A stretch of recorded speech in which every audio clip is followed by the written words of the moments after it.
Saudara-saudara yang kekasih dalam Tuhan Yesus, pada kesempatan ini saya ingin membahas tentang pemakaian kata Tuhan, kata Allah, dan kata Yahweh yang ada di Alkitab kita yang kita gunakan saat ini. Sebelum mulai, saya ingin memastikan bahwa saya adalah bukan anggota atau yang percaya dengan Yahweisme, yaitu orang-orang yang percaya kalau kita tidak menggunakan kata Yahweh, berarti kita berdosa dan tidak diselamatkan, gitu ya. Kalau menurut saya ini ajaran-ajaran yang menyimpang, ya, tidak sesuai dengan Alkitab.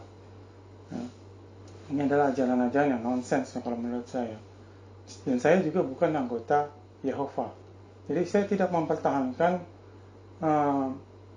kata Yahweh atau kata Yehova supaya tetap ada di Alkitab Indonesia, tidak. Ya. Saya ingin menjelaskan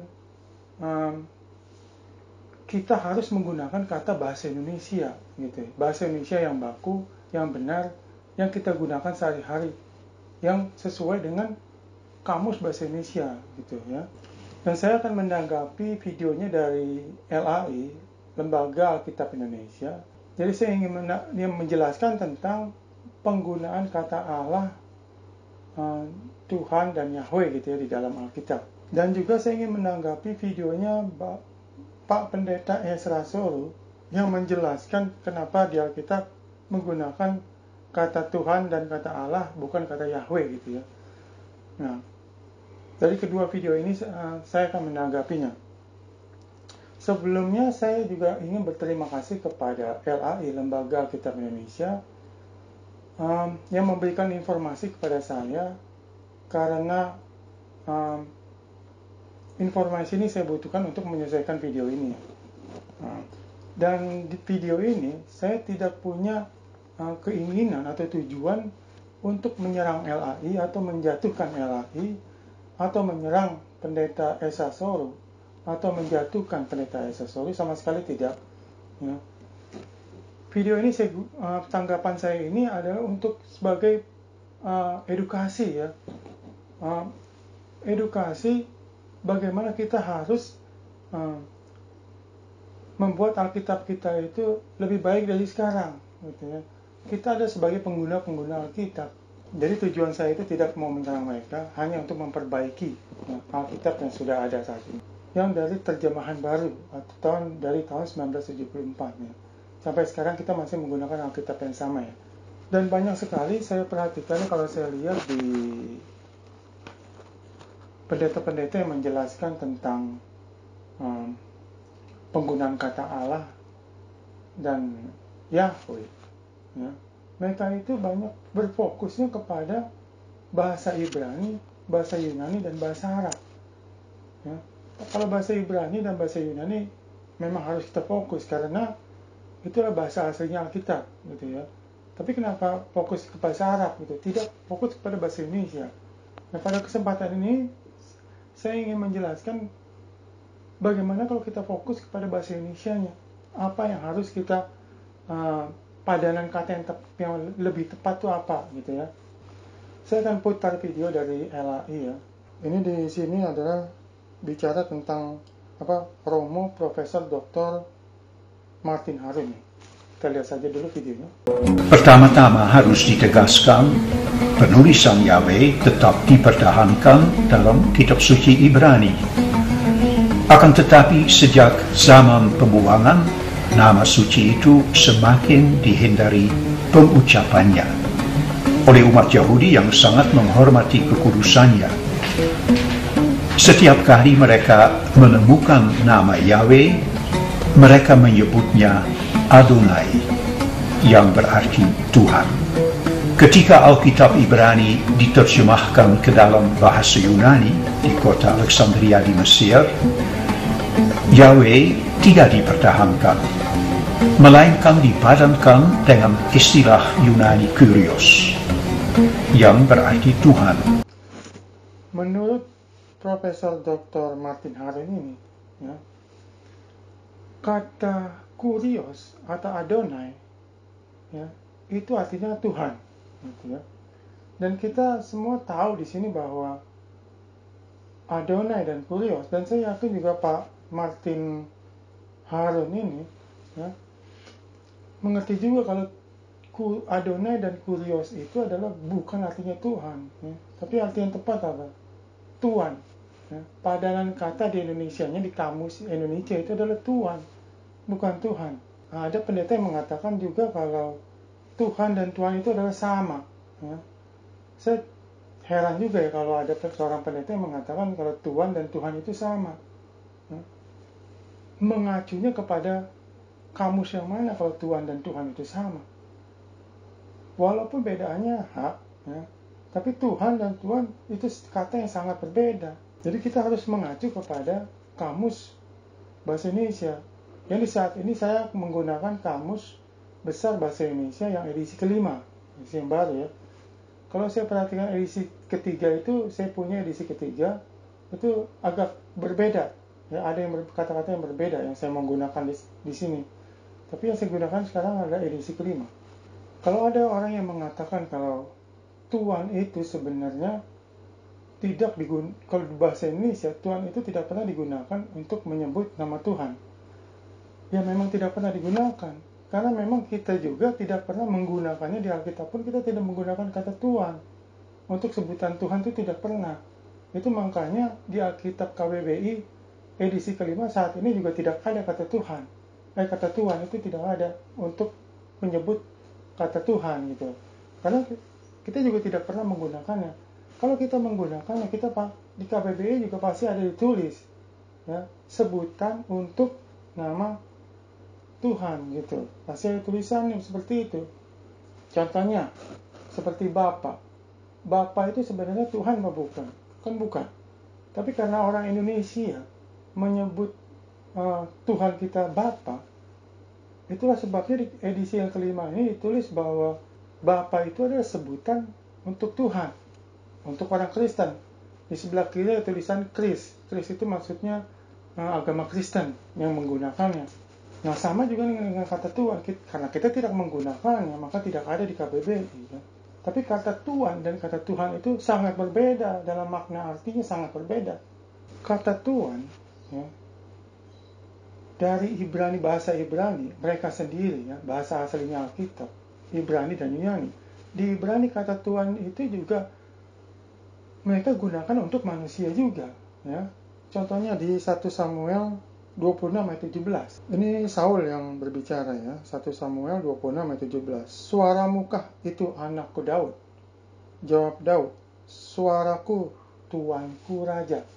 Tuan ini adalah bahasa Ibrani ditulis ini adalah Adonai, ya, yang artinya Tuan, Tuanku Raja. Di sini pakai huruf kecil T, Tuan. Ya, jadi sebenarnya Alkitab Indonesia juga membedakan antara Tuan dan Tuhan, gitu ya. Kalau Tuan itu digunakan untuk manusia, Tuan kecil, T-nya kecil. Ini saya tampilkan dulu kalau Anda mau lihat ya. Tampilkan bahasa aslinya Ibrani. Ini saya tampilkan di sini. Ini kita fokusnya di kata ini aja ya. Tuanku, master atau lord, bahasa Inggris itu artinya tuan. Ya. Bahasa Ibraninya Adonai. Ya. Jadi mereka gunakan Adonai ini juga untuk sebutan sesama manusia. Ya. Mau raja, mau kaisar, itu tuan dipanggilnya. Ya. Nah, kalau kita lihat di bahasa Yunaninya, yaitu Matius 20 ayat 8, kita baca, ketika hari malam, Tuan itu berkata kepada mandornya, panggillah pekerja-pekerja upahan itu. Di sini sudah jelas ya bahwa ini adalah tuan tanah di sini yang berbicara kepada mandor untuk manggil pekerja upahan ini adalah budak, abdi atau hamba ya.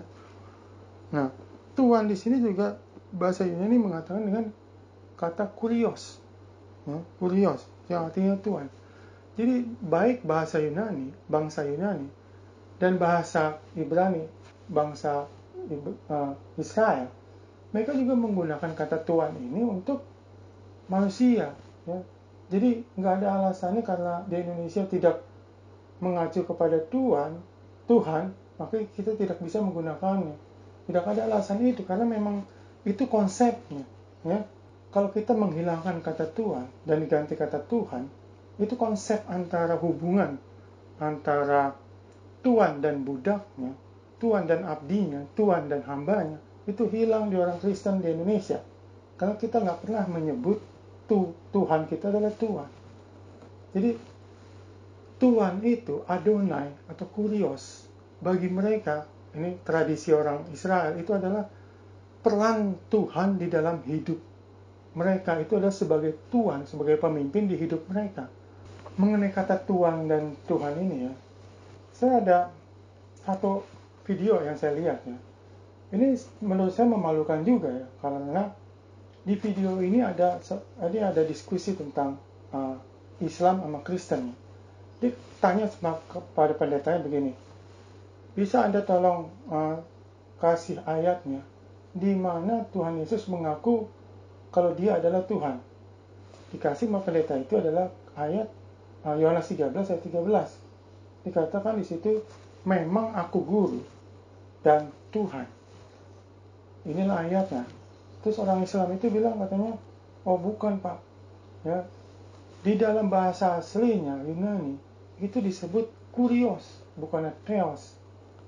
Nah, dari sini aja kita udah kelihatan bahwa kita salah menerjemahkan. Memang benar orang Islam itu pada saat itu ya, dia mengatakan yang benar. Kurios itu sebenarnya artinya bukan Tuhan tapi tuan. Gitu. Nah, dia tidak mengerti itu sebenarnya dipanggilnya adalah Tuhan, karena dari mulai perjanjian lama kita tidak pernah menggunakan kata itu Tuhan atau untuk sebutan kata Tuhan. Jadi dia membaca juga tidak mengerti.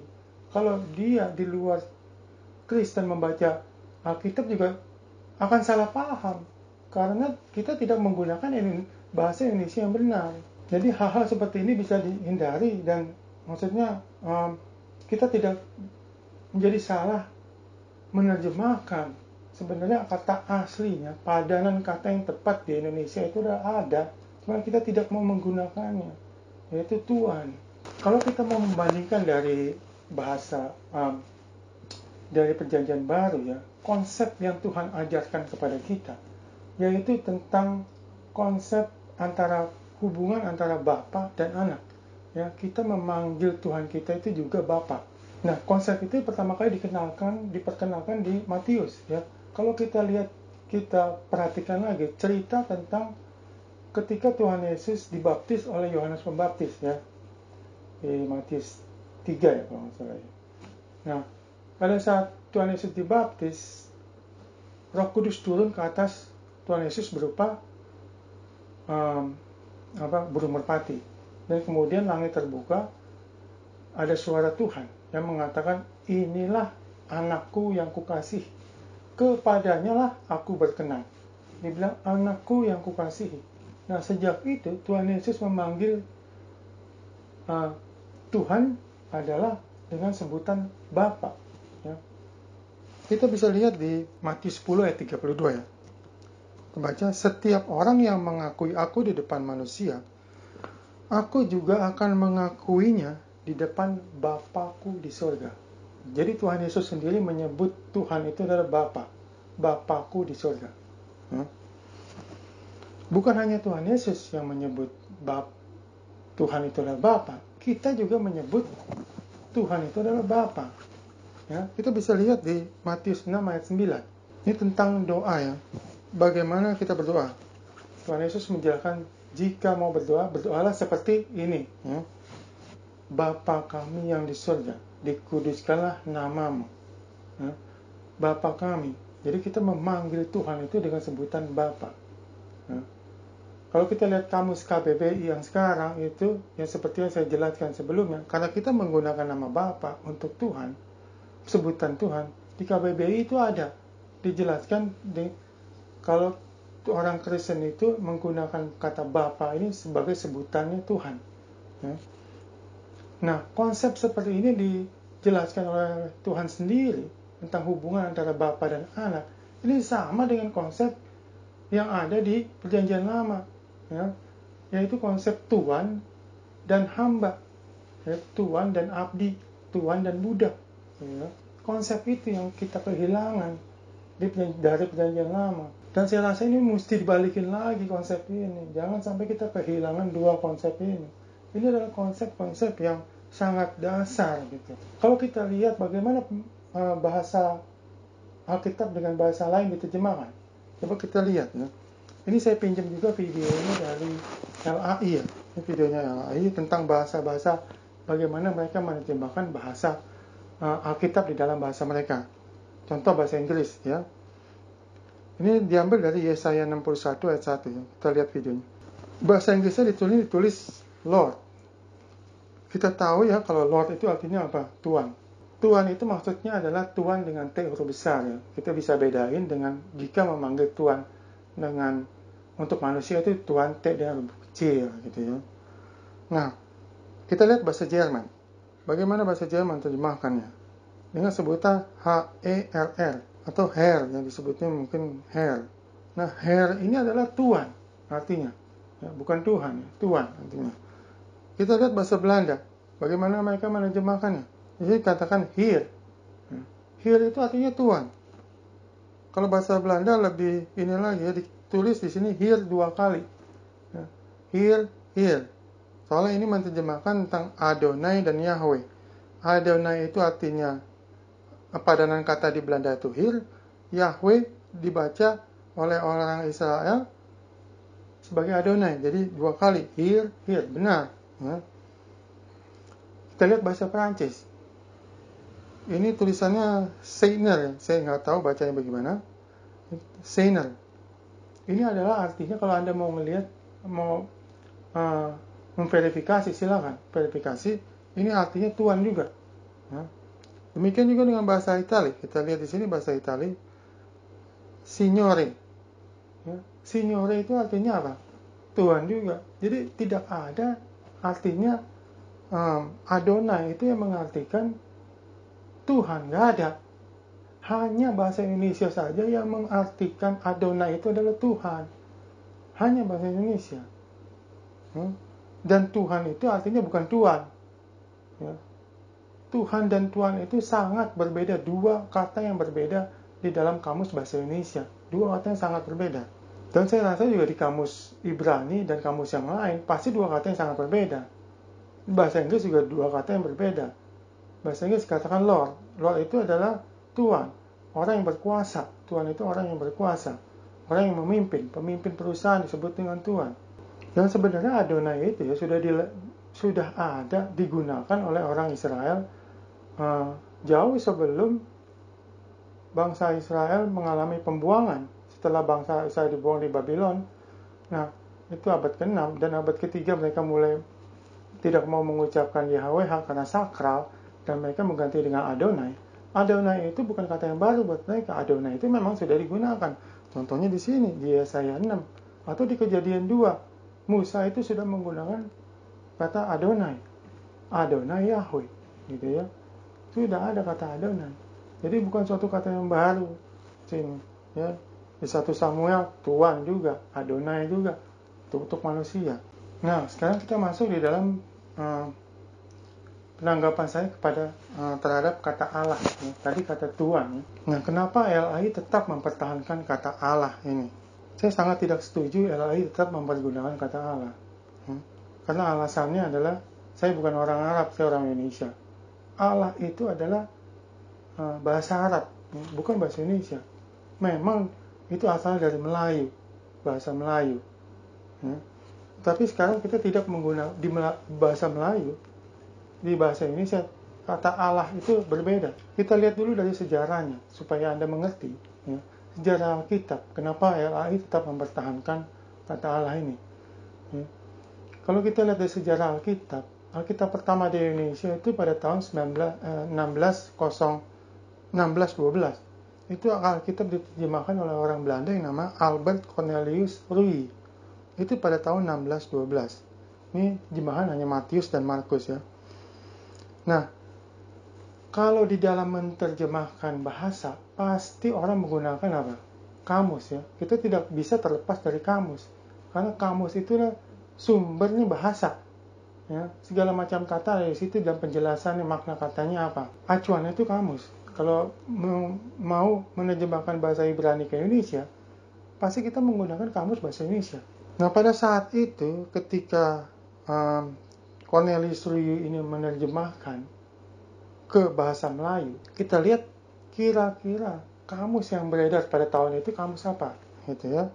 Kalau saya lihat dari Kemendikbud, dari websitenya Kemendikbud itu, dia menjelaskan tentang sejarah bahasa, kamus bahasa Indonesia. Itu kamus bahasa yang pertama dibuat itu pada tahun 1603 oleh Frederik de Houtman. Ya. Frederik de Houtman ini adalah orang Belanda yang menerjemahkan kamus ke bahasa Melayu. Judul kamusnya seperti ini. Ini judulnya bahasa Belanda, cuma saya terjemahkan ke bahasa Indonesia. Kosakata dalam bahasa Melayu dan Madagaskar dengan banyak kata Arab dan kata Turki gitu ya. Nah, kemungkinan besar adalah kamus ini yang digunakan oleh Ruyi dalam menerjemahkan Alkitab ke dalam bahasa Melayu. Karena ini adalah kosakata bahasa Melayu ya. Di dalam kosakata itu ya, di dalam kamus ini, ya, saya juga pernah mendengar nih. Saya ini memverifikasi, saya mendengar dari tulisannya seorang profesor ulama ya.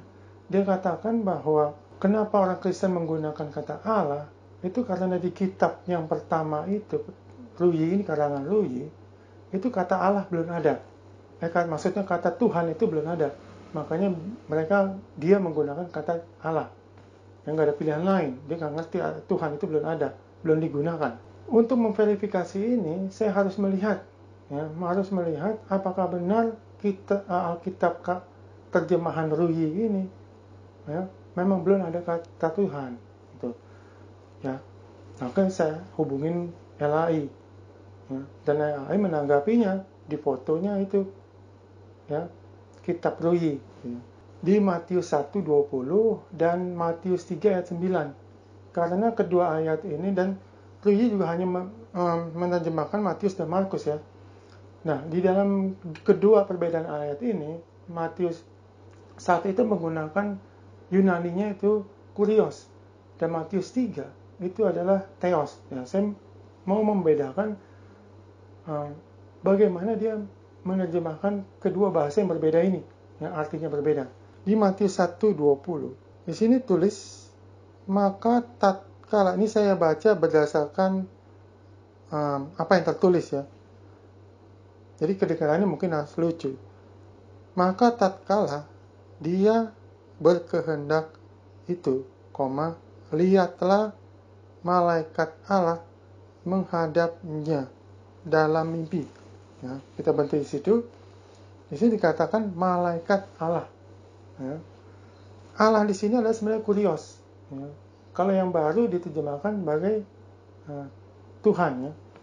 Tapi di sini Allah, berarti kemungkinan besar memang kata Tuhan itu tidak ada. Ya, belum digunakan di bahasa Melayu klasik. Sebelumnya saya ingin menjelaskan dulu ya, kalau bahasa Melayu itu ada 3 era. Dan Melayu kuno, Melayu klasik, dan Melayu modern. Ya. Melayu kuno itu ada pada abad ke-7. Ya.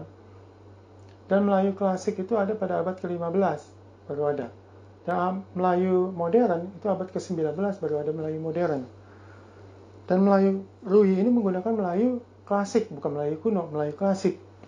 Jadi kemungkinan besar kata Tuhan memang belum ada di Melayu klasik. Ya.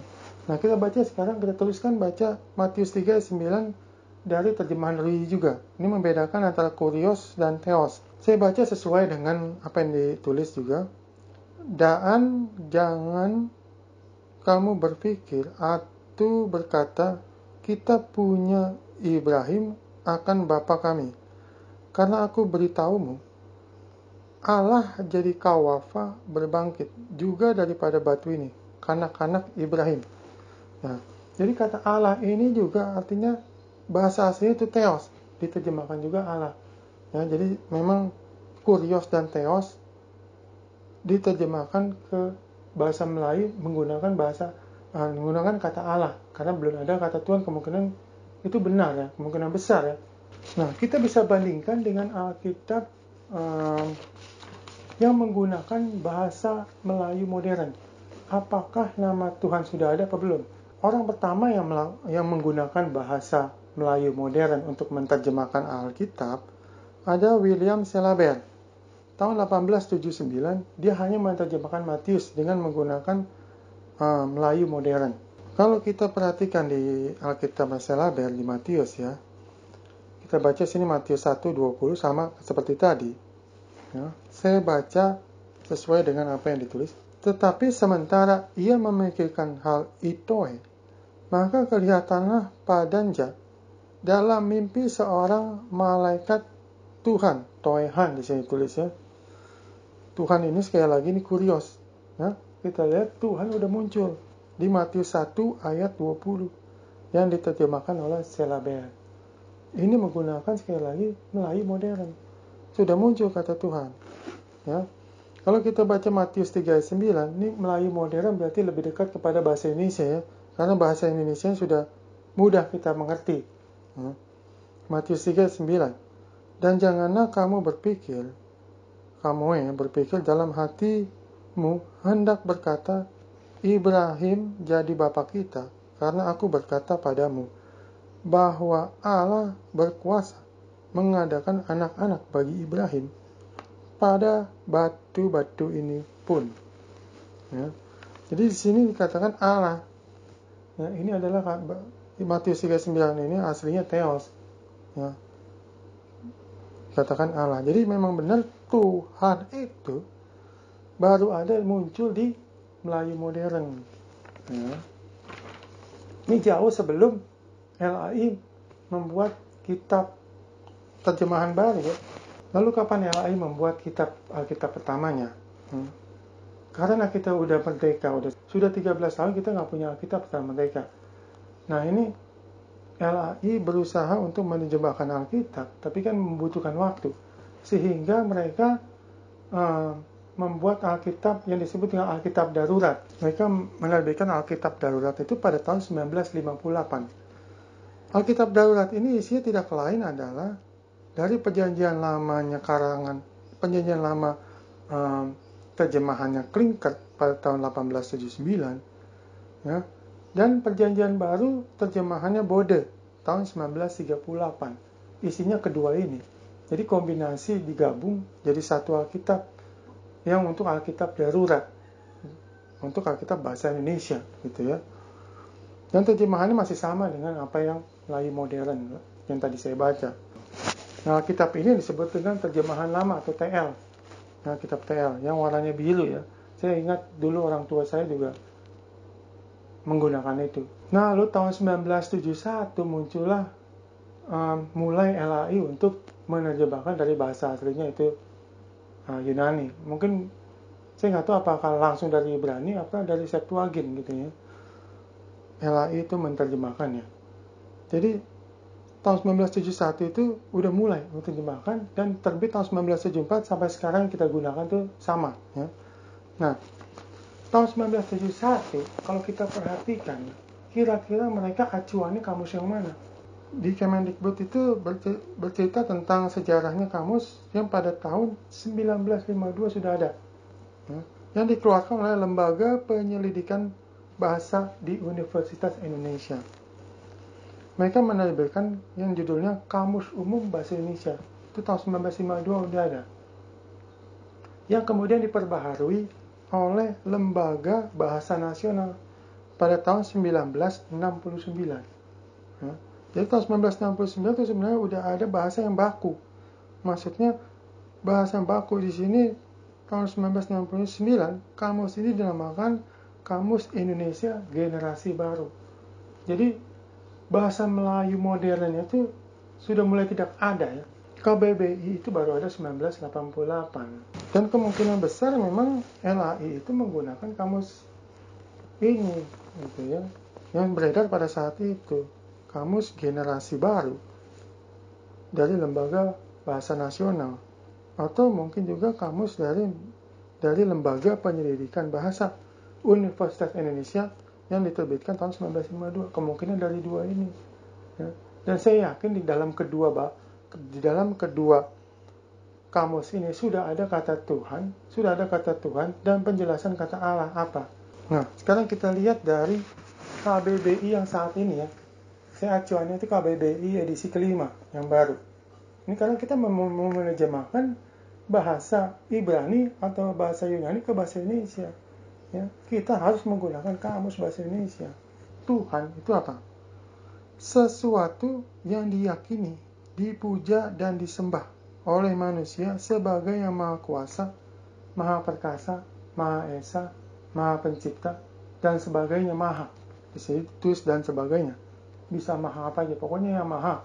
Tuhan itu adalah satu-satunya yang maha pencipta, gitu ya.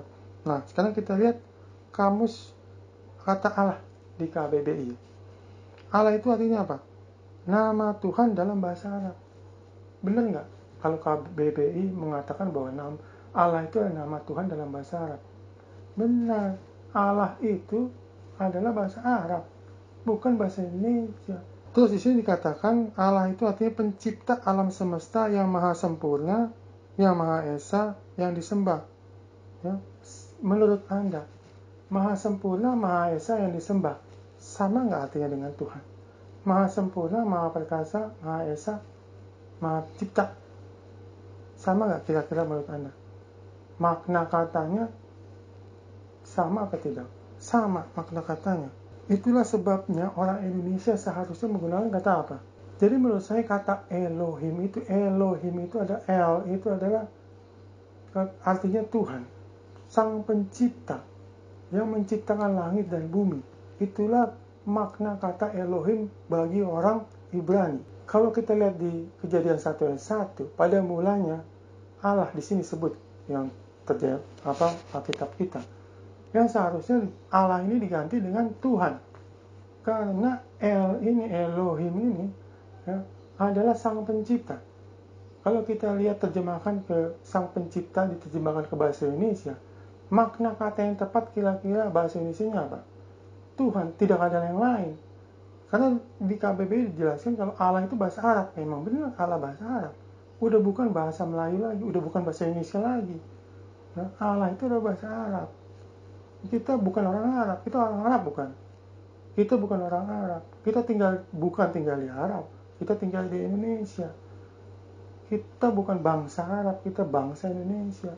Kenapa jadi pusing menggunakan sampai menjelaskan kalau Allah itu adalah bukan nama Allah Tuhannya orang Islam. Ya. Kenapa kita pusing ke sana? Ya terserah mereka, orang Islam mau menggunakan Allah sebagai nama apa bukan ya. Itu bukan agama kita. Yang kita harus pikirkan bagaimana kita menerjemahkan dari bahasa Ibrani ke bahasa Indonesia. Jadi menurut saya kalau LAI masih menggunakan kata Allah sebagai pengganti Elohim, sebagai padanan katanya Elohim, menurut saya terlalu dipaksakan. Karena apa? Karena bahasa Indonesia ada padanan katanya. Kecuali memang tidak ada padanan katanya. Kalau tidak ada padanan katanya, kita nggak punya pilihan yang lain. Kita harus menggunakan Allah. Tapi ini ada padanan katanya. Sang Pencipta yang Maha Esa, Maha Kuasa, itu adalah Tuhan. Itu bahasa Indonesia. Kita gunakan itu. Kenapa kita memaksakan diri untuk menggunakan bahasa Arab? Kenapa? Saya masih tidak mengerti kenapa LAI masih mempertahankan diri, bersikeras untuk menggunakan bahasa asing, bahasa lain, bahasa Arab. Kenapa? Kita punya bahasa Indonesia itu yang kaya. Saat ini bahasa Indonesia udah 112.000 nema. Ya. Jadi 112.000 nema itu adalah sesuatu yang besar gitu ya. Dulu tahun 1988 hanya 72.000 nema. Sekarang sudah ada 112.000 nema. Kita gunakan bahasa Indonesia yang baik. Dan kalau kita menggunakan bahasa Indonesia yang baik, semua orang di bangsa Indonesia, semua orang di Indonesia ini akan mengerti. Kalau melihat kamus artinya apa? Ya, kalau baca Alkitab terus melihat kamus artinya apa? Mengerti. Gitu ya. Karena kita menggunakan kata yang memang artinya maknanya itu sesuai. Nah, sekarang kita masuk ke dalam videonya Pak Esa Soro yang menjelaskan tentang perbedaan kata Allah dan kata Tuhan dan Yahweh ya, di dalam Alkitab bahasa Indonesia. Dia menjelaskan tentang ini ya. Kita putar dulu videonya. Saudara, tidak kata Tuhan dan Allah ini punya arti yang berbeda. Nah, apalagi dikaitkan dengan nama Yahweh, maka apa bedanya Yahweh, apa bedanya Tuhan, apa bedanya dengan Allah? Nah, saudara-saudara, Yahweh itu bicara tentang nama diri atau proper name, personal name. Kalau Allah itu bicara hakikat, kalau Tuhan itu bicara jabatan. Saudara, speednya saya turunkan supaya saudara pastikan mengerti. Jadi Yahweh itu nama diri, Allah itu hakikatnya, Tuhan itu jabatannya. Ezra Alfred hakikatnya manusia, kedudukannya pendeta. Di sini dijelaskan ya, beliau ini mengatakan bahwa Allah tidak sama dengan Tuhan. Nah, saya sudah jelaskan sebelumnya ya, saya sudah memberikan contoh dan memberikan bukti ya, bahwa di dalam Kamus Bahasa Indonesia, Allah dan Tuhan itu maknanya sama. Ya, maknanya sama. Allah dan Tuhan itu maknanya sama. Jadi kita tidak bisa gunakan dengan konsep ini bahwa nama Allah dan Tuhan itu berbeda. Nggak bisa. Karena ini kan bahasa Indonesia. Kita mau di dalam menerjemahkan, sekali lagi kita mengacunya kepada apa? Kamus Bahasa Indonesia apa hanya pemikiran kita sendiri gitu ya? Atau kita mau, orang Kristen itu mau menciptakan, membuat kamusnya sendiri gitu ya?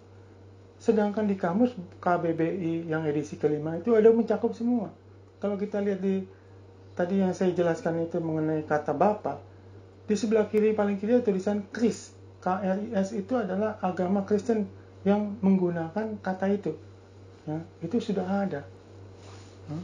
Jadi acuan kita adalah bahasa Indonesia.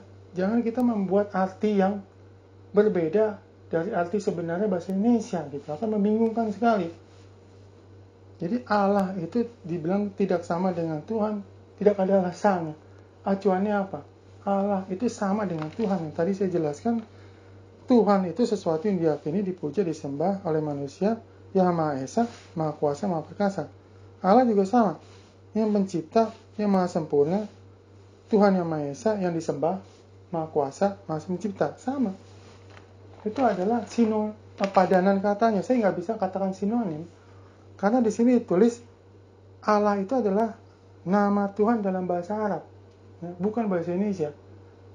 Karena nama Tuhan dalam bahasa Arab, Allah, berarti padanan katanya bahasa Indonesia itu Tuhan. Gitu ya. Karena dua bahasa yang berbeda disebut dengan padanan kata, bukan sinonim. Kalau sinonim itu bahasa yang sama. Ya. Jadi padanan katanya untuk Allah dalam bahasa Indonesia itu adalah Tuhan. Allah itu bahasa Arab. Dan yang kedua, Pak Esa menjelaskan tentang konsep yang baru. Dikatakan di sini adalah Allah adalah hakikat. Tuhan adalah jabatan, dan Yahweh adalah nama pribadi. Ini saya sangat tidak setuju sekali dengan konsep ini.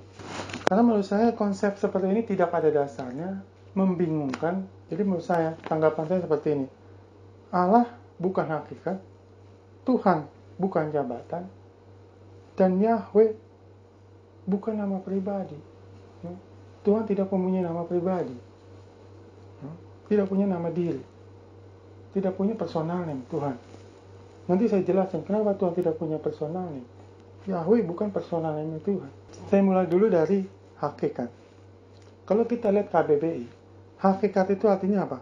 Intisari atau dasar atau kenyataan yang sesungguhnya. Itulah hakikat. Nah, untuk kita mengerti apa artinya ini, ya, coba kita pergunakan contohnya. Penggunaan katanya seperti apa? Ya. Jadi saya bisa katakan seperti ini tentang kata hakikat ini. Ya.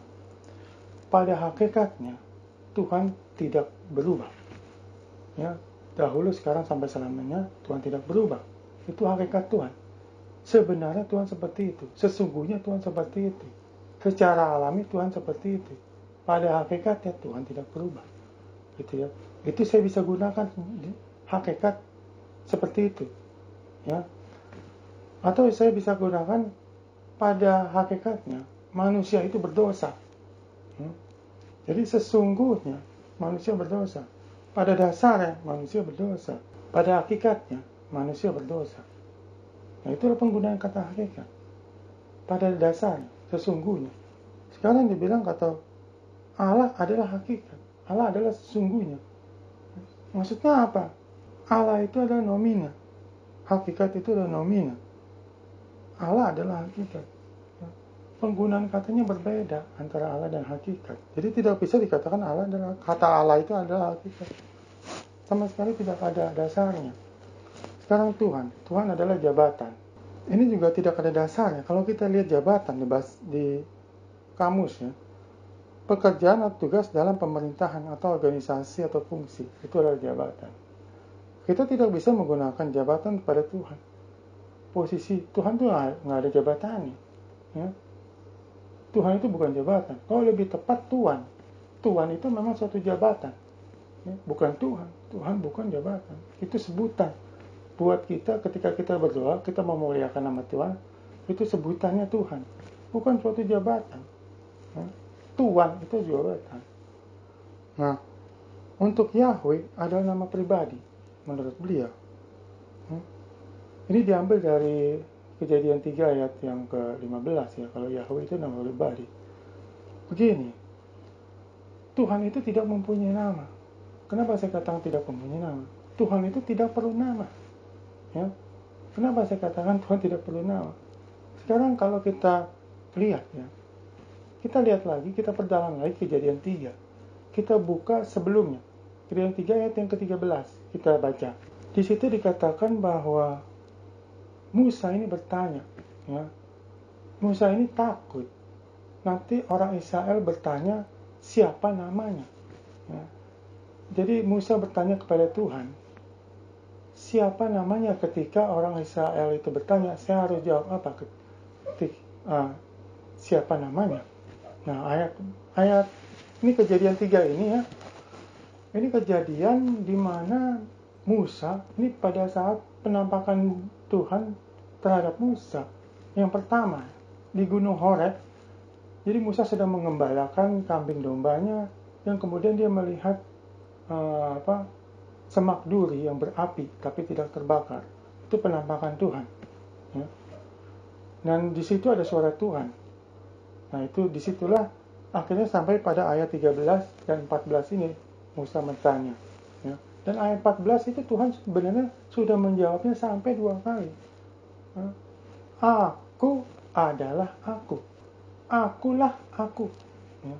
Nah, kalau kita perhatikan ya, aku adalah aku. Ini maksudnya apa? Berarti aku adalah aku. Itu berarti dia, Tuhan, tidak ada yang mengawali dia. Tidak ada yang lebih awal dari dia. Dia adalah yang awal. Dan juga yang akhir disebut di Wahyu Alfa dan Omega. Hanya dialah satu-satunya. Gak ada lagi. Kalau disebut aku adalah aku, dia adalah satu-satunya. Tidak ada yang seperti dia. Dia adalah Maha Pencipta, tidak ada yang Maha Pencipta yang lain. Tidak ada, hanya dia. Nah, menurut Anda nih ya, kira-kira kalau misalnya hanya dia satu-satunya, aku adalah aku, akulah aku. Kira-kira menurut Anda, Tuhan perlu nama pribadi, nama personal?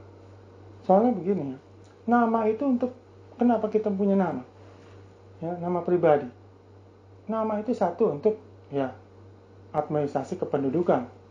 Yang kedua untuk membedakan nama orang yang satu dengan orang yang lainnya. Namanya siapa? Walaupun ada orang yang bernama sama, tapi ada paling tidak banyak orang berbeda namanya untuk membedakan orang. Gitu ya. Sekarang Tuhan itu cuma satu. Kira-kira Tuhan perlu nama nggak untuk membedakan kepada siapa? Dia adalah satu-satunya. Ya. Kenapa harus dibedakan nama? Nah, saya mau jelaskan juga kenapa Musa bertanya siapa namanya. Ya. Karena kalau kita perhatikan, ini Israel ini, bangsa Israel belum keluar dari tanah Mesir. Ini baru penampakan Tuhan yang pertama. Musa masih ada di Mesir, bangsa Israel masih ada di Mesir. Musa dan bangsa Israel itu hidup beratus-ratus tahun bersama orang Mesir. Orang Mesir itu di dalam menyembah dewa-dewanya, masing-masing dewa itu mempunyai nama. Tidak ada dewa yang tidak punya nama. Semuanya ada namanya. Ya. Saya kasih contoh ya. 10 nama dewa di Mesir yang sering disembah. Ya. Amun-Ra, dewa matahari. Osiris, dewa kematian. Anubis, dewa penjaga setelah kematian. Yang kepalanya seperti anjing itu yang pegang tongkat, itu Anubis, sebagai penjaga setelah kematian. Isis, dewa kehidupan. Horus, dewa langit. Set, dewa gurun pasir. Geb, dewa ular. Tot, dewa bulan. Sobek, dewa penjaga sungai Nil. Inilah 10 nama dewa yang mereka sering sembah. Jadi orang Israel itu sudah terbiasa dengan nama dewanya mereka, nama dewa-dewa. Ya. Itulah yang menyebabkan Musa bertanya, namanya siapa nanti kalau orang Israel tanya? Karena semua dewa di Mesir itu mempunyai nama. Ya. Makanya menurut saya kayaknya sepertinya Tuhan ini agak marah di sini.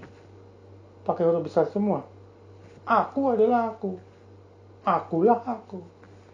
Dia adalah aku, ada namanya. Tidak ada yang awali, tidak ada yang mengakhiri. Hanya dia. Dia menciptakan langit dan bumi. Dan dengan alasan itu, itulah sebabnya saya katakan bahwa Tuhan tidak punya nama pribadi. Tidak perlu nama pribadi. Dia adalah satu-satunya. Nah, ini berbeda dengan Yesus. Ya, yang kita sebut dengan Tuhan. Yesus itu, ya, dia adalah manusia. 100% manusia, 100% Tuhan. Dia adalah manusia. Manusia di dalam hidup di dunia pasti membutuhkan nama. Makanya sebelum kelahirannya, malaikat memberikan nama. Dinamakan Yesus. Tapi memang benar Yunani pada saat itu memanggil Tuhan Yesus itu adalah Yesus. Dipanggilnya Yesus. Ya, namanya sama, Yesus. Itu nama tidak dirubah. Ya. Mungkin ada pronunciation-nya yang berbeda, pengucapannya yang berbeda, tapi namanya tetap sama, Yesus. Ya. Jadi etimologinya itu sebenarnya asalnya dari bahasa Ibrani yang namanya ini Yehosua. Yehosua itu adalah sebenarnya namanya Joshua yang kita kenal dengan Yosua. Yosua itu nama aslinya Yehosua, ya, bahasa Ibraninya. Yang kemudian berapa ratus tahun kemudian namanya bahasa mempunyai bunyi yang berbeda. Ya, setelah pembuangan bangsa Israel mempunyai bunyi yang berbeda menjadi Yesua.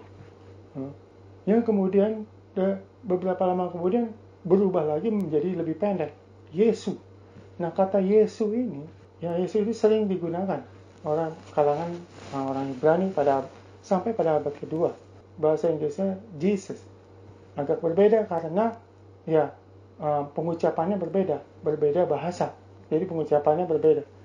Tapi inti namanya itu sama.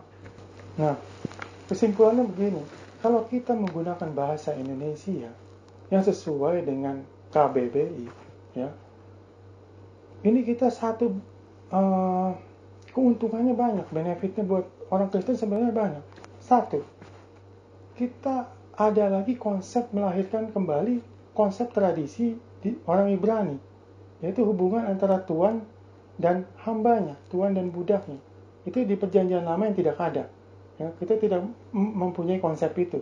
Nah, kalau kita menggunakan bahasa Indonesia yang baik dengan kata Tuhan, kita menyebut dengan kata Tuhan, T-nya besar, menunjuk kepada Tuhan, itu kita mempunyai konsep yang sama, ya, tradisi yang sama dengan bangsa Israel, yang mengucapkannya, menunjuknya, menyebutnya dengan kata Adonai, Tuhan.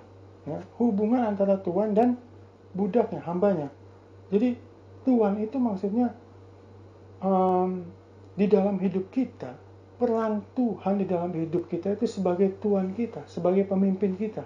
Itulah maksudnya. Ya, seperti hubungan antara bapa dan anak yang saya jelaskan sebelumnya. Itu konsep itu tidak akan kembali lagi. Ya, dan kita kembali lagi menuruti tradisi Israel dan Yunani. Keuntungan yang kedua, kita tidak mempunyai suatu kata yang kontroversi dengan agama lain. Ya. Tidak ada, karena kita tidak menggunakan kata Allah lagi. Kita menggunakan kata Tuhan sebagai padanan kata Elohim. Dan kita menggunakan kata Tuhan sebagai padanan kata Adonai dan Kurios. Selesai. Ya, jadi nggak usah membingung-bingungkan sampai pendeta Esa Solo itu memaksakan diri untuk menjelaskan bagaimana Tuhan dan Allah itu berbeda. Ya, dari maknanya aja sudah sama, mungkin berbeda. Ya, jadi kalau misalnya kita gunakan bahasa Indonesia yang baik dan benar, pasti hal-hal semacam ini tidak akan terjadi. Mencari-cari konsep yang tidak ada, membuat konsep yang baru, yang tidak bisa dipertanggungjawabkan menurut saya, tidak alkitabiah. Kita adalah orang Indonesia, kita bukan orang Arab, kita gunakan bahasa Indonesia, bukan bahasa Arab. Gitu ya. Jadi jangan terpengaruh dengan bahasa-bahasa lain, bahasa Arab, menyisipkan Alkitab dengan bahasa Arab. Bahasa Indonesianya ada. Saya rasa cukup sekian. Kasih karunia dan damai sejahtera menyertai kita semua. Amin.